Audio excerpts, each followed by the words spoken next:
We're continuing the long goodbye. Allison Parker's stories on hospice. And we're following the story of Russ and Joan. He is the caretaker for his wife with late-stage Alzheimer's.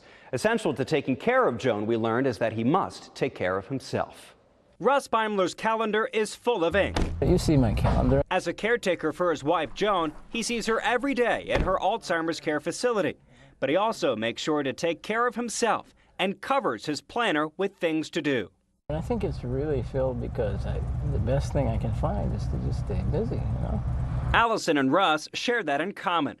Her planner was sprinkled with fun things she and I had planned each weekend. But it was also filled with stories lined up weeks in advance as our morning reporter.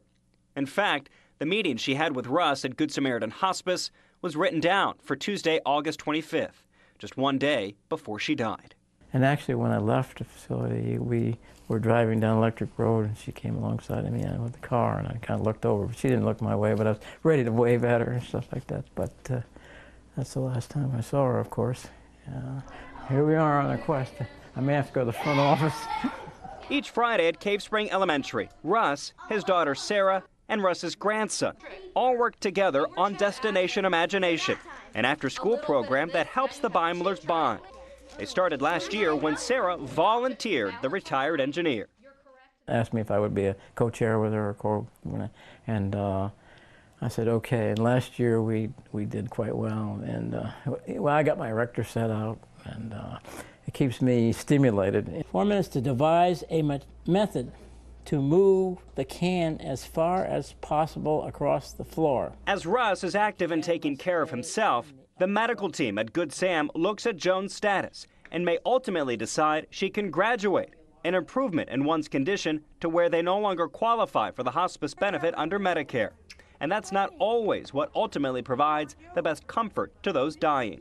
These once-upon guidelines that helped us know who needed to be in hospice, but they weren't strict, they were kind of just like guidelines, have now become much more set criteria by Medicare, because they're needing to guard the amount of money that's being, given for hospice patients. While hospice gives physical and emotional care to the patient, the respite it provides for families is maybe more spiritual, freeing them, if only for a morning or afternoon at a time, to honor their loved one with life. Here we are. For Russ and his daughter Sarah, they honored Joan and other women in their family with Alzheimer's by participating in the Walk to End Alzheimer's. I know that it's my duty to try to keep myself healthy, and because if I don't, she needs me as much as I, can be helpful, and to be helpful.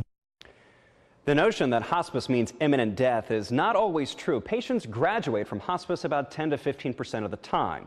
Tomorrow, the long goodbye continues when I introduce you to the women who are there when loved ones do take their last breath.